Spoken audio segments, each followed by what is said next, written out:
अखिल भारतीय मराठी साहित्य संमेलनामध्ये शिवसेनेच्या नेत्या नीलम गोरे यांनी एक वक्तव्य केलं आणि या वक्तव्यानंतर ठाकरे गट आक्रमक झालेला आहे। शिवसेनेच्या नेत्या नीलम गोरे यांनी असं एक वक्तव्य केलं की शिवसेनेमध्ये जर पद पाहिजे असेल तर 2 मर्सिडीज द्याव्या लागायच्या किंवा द्याव्या लागतात अशा आशयाचं त्यांचं एक वक्तव्य आहे। या वक्तव्यानंतर ठाकरे गट आक्रमक झालेला आहे। सकाळी संजय राऊत यांनी प्रेस कॉन्फरन्स घेतली। त्या प्रेस कॉन्फरन्समध्ये पुण्यातील एका नेत्याचं नाव घेतलं आहे। त्या नेत्याचं नाव होतं अशोक हरनावळ। अशोक हरनावळ यांना बरंच काही नीलम गोरेंविषयी माहिती आहे, त्यांनी काय कारभार केला आहे त्याबद्दल माहिती आहे। अशा पद्धतीनं संजय राऊत बोललेले आहेत। आता आपल्यासोबत अशोक हरनावळ स्वतः आहेत।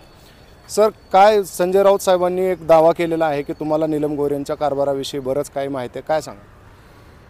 आदरणीय आमचे नेते राऊत साहेब, संजय राऊत साहेब हे सत्य घटनेवरच आधारित जे काय अभ्यासपूर्वक त्यांनी आज जे स्टेटमेंट दिलं आहे ते त्यांनी पूर्ण माहिती घेतली आणि पुणे शहराची आणि नाशिकची ते दोन्ही घटनांविषयी आदरणीय आमचे मित्र आहेत माजी महापौर विनायक पांडे आणि मी, त्यांनी दोघांचं नाव घेतलं आणि दोघांना काय जी माहिती आहे ती दोघांची माहिती त्यांनी आज सांगितली आणि ती सत्य घटना आहे।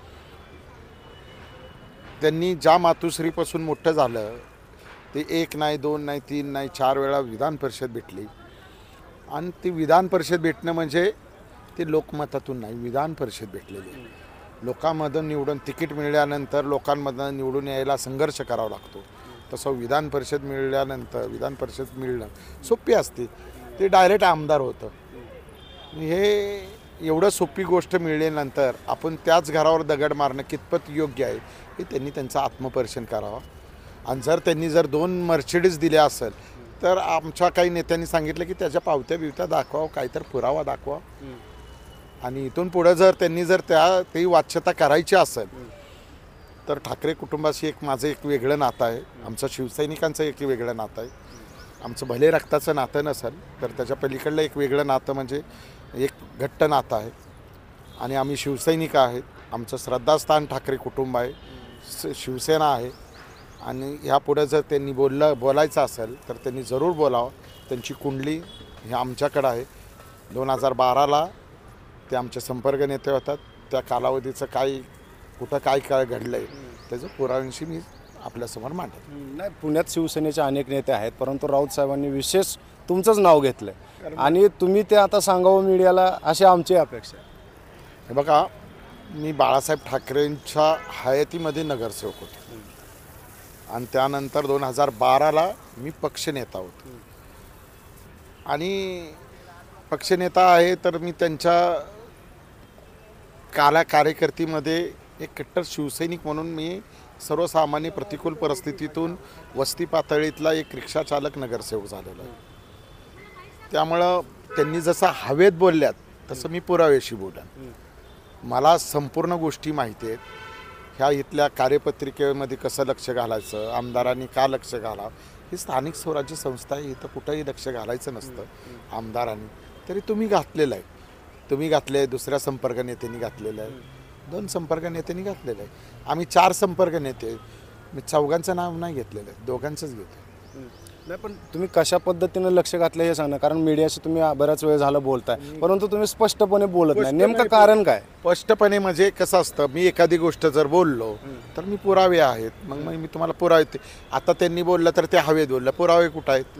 मी आता बोलणार आहे, आता त्यांनी बोलावं, मी ते कोण अधिकारी, कुठल्या वेळेला काय केलं आहे, कोणाकोण काय हे केलं आहे तर त्यांचे व्यवहार मी सांगू शकतो ना। आता थोड्या वेळापूर्वी तुम्ही बोलताना असं बोललेत की त्यांना विधान परिषद 4 वेळा मिळाली। आता बघत असाल की शिवसेनेत होतात नीलमताई, बऱ्याच वर्ष काम करतायत, तुम्ही बोलताय की लोकांमधला कामाचा त्यांना अनुभव नाही, असं म्हणायचं तुम्हाला?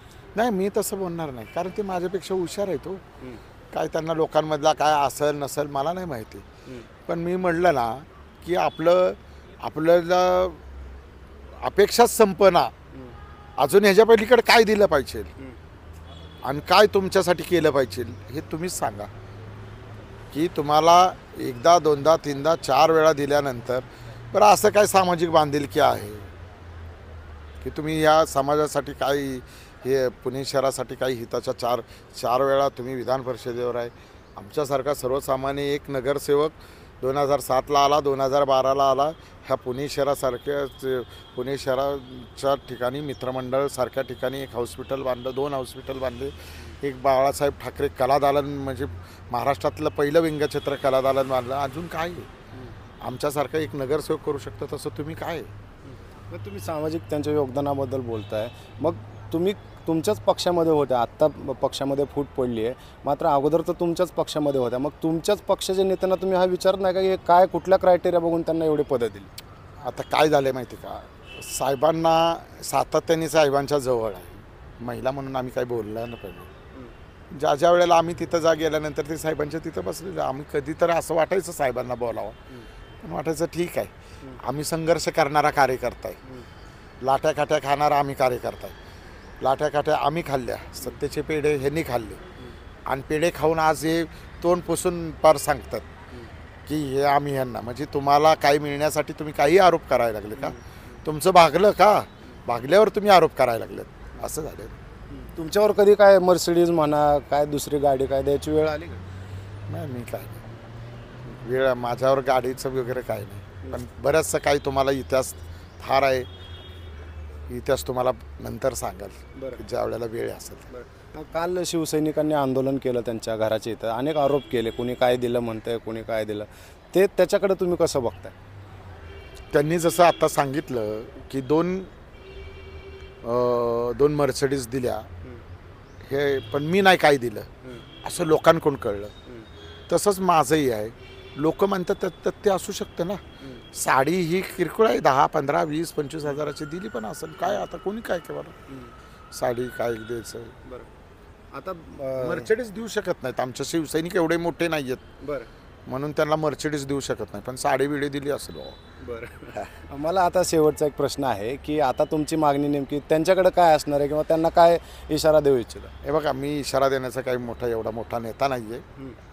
मी सांगितलं म्हणजे एक शिवसैनिक आहे, पण मी त्यांना सांगू शकतो की साहेबांविषयी कृपया बोलू नका. आणि असं काही नाही आहे, आम्ही जरी आज संघर्ष करत असेल, काही जरी असेल, ही एक वेळ आहे, ही वेळ निघून जाणार आहे. आणि तुम्ही वेळ आहे म्हणून काही बोलू नका. तुम्ही आज जर काही इथून पुढे जर काय बोलणार असेल तर 100% तुमच्या कुंडल्या आमच्यापाशी आहेत. आणि नेहमी आमच्या वस्ती पातळीतल्या लोकांनाच माहिती असतं कोण काय करतं.